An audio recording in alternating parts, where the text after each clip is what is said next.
So yun guys, slicein muna natin ng medyo hati-hati yung ating okra.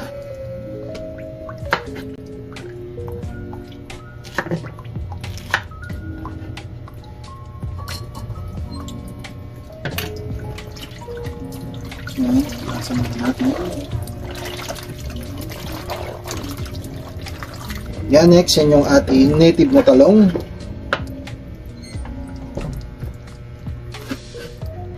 Yan, hahatiin lang natin sa 4.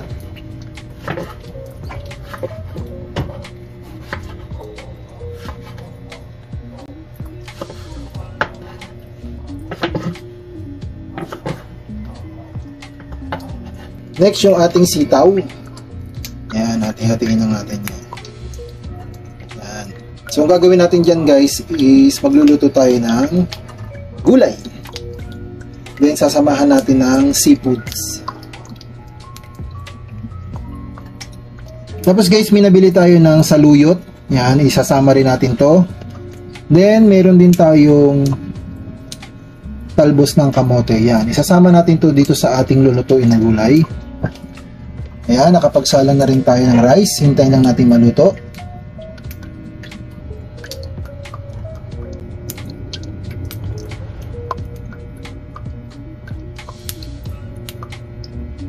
Yan guys, mega shoutout po sa ating mga YT friend at saka sa ating mga Facebook friend.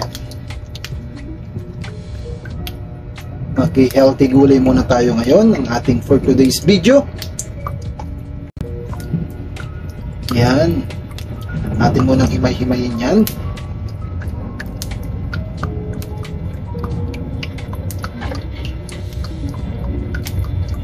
So yan guys, yan po yung ating nahimay. Meron tayong eggplant. Yung native eggplant, yung ating okra sitaw. Then meron din tayo ditong dalawang ampalaya. Hindi ko na po yun isasama. Kainin ko na lang ng hilaw. Hehe. Guys, ito naman yung ating talbos ng kamote. So, atin mga pong si-separate yung okay pa. Kasi yung nabili po natin ay medyo luyos na. Hindi ka nga ay medyo lanta na. Yan.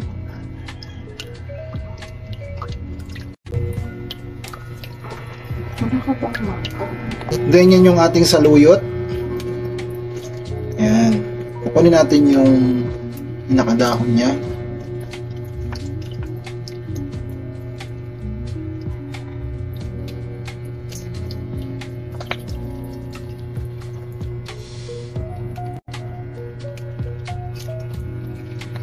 Then, yung ating kamatis, hiwain na rin natin.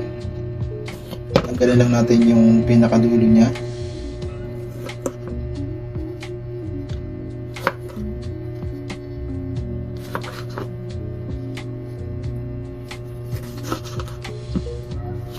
Yan, prepare muna natin lahat yan kasama ng ating mga gulay. Yung ating onion kamatis. So yan guys, yung ating na-slice na kamatis, i-set aside lang muna natin.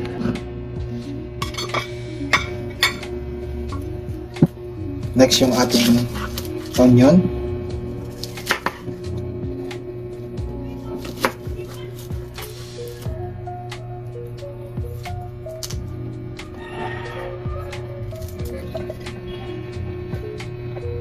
Yan.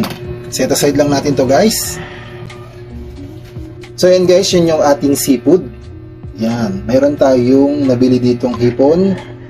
Yan, lilinisan lang natin. Tatanggalin natin yung matulis at saka yung kanyang sungot at saka yung nasa pinakagitna niya. So yan guys, prepare lang natin to. Then maya maya pwede na natin tong start lutuin itong ating healthy gulay with hipon. So yun guys, mag-start na tayo. Nagpapakulo muna tayo ng ating tubig. Pwede na rin natin ilagay dyan yung ating sibuyas at saka yung luya at saka yung ating kamatis. Unahin muna natin dito yung ating luya. Sabay na rin natin itong ating onion. Yan, pakuluin muna natin yan.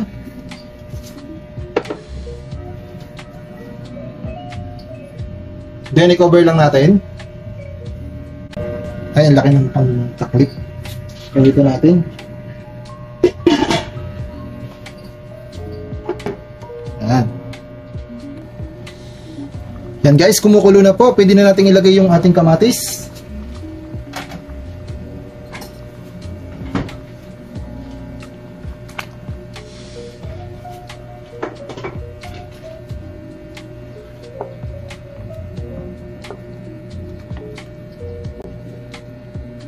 Next, sabay na rin natin dyan yung ating hipon.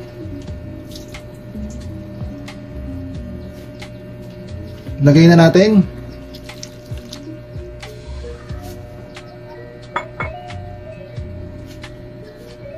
Luin lang natin.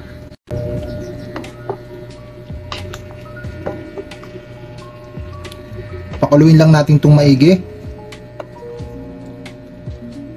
Sunod, lagyan natin ng konting asin.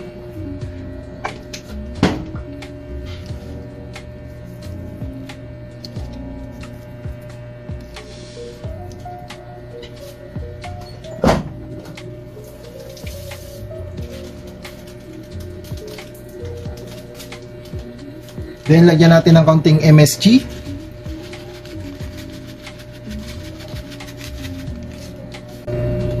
Then, maglagay tayo ng isang Knorr cubes sa ating sabaw.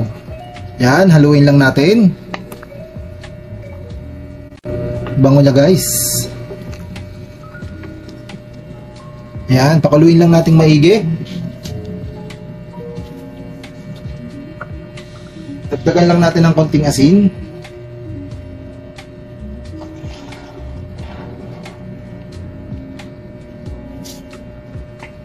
Sunod, i-cover lang ulit natin.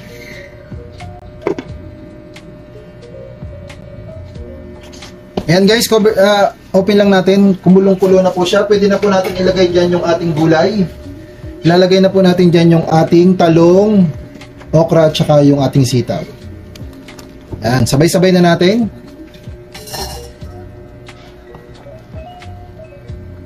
Yan yung ating healthy gulay. So, pakaluin lang natin ulit ito para medyo lumambot-lambot yung ating gulay. Huwag naman natin susobrang lambot kasi pangit naman yung tama-tama lang yung medyo half cook para masarap yung ating nilagay na gulay. Yan. Then, pakuluin lang ulit natin, tapos cover lang ulit natin, mamaya natin siyang babalikan para isunod na natin dyan yung ating saluyot at saka yung ating dahon ng kamote. Yan. Yan guys, lalagay na natin yung ating dahon ng saluyot. Lagay na natin to.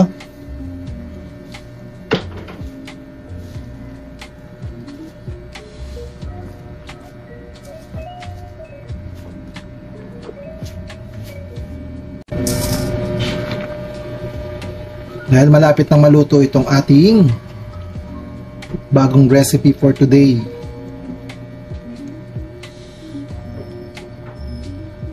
Yan. Then, sunod na rin natin dyan yung ating kamote. Lagay na rin natin.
Yan guys, done na tayo sa ating nalutong ulam. Yung ating gulay, sasalin na natin dito.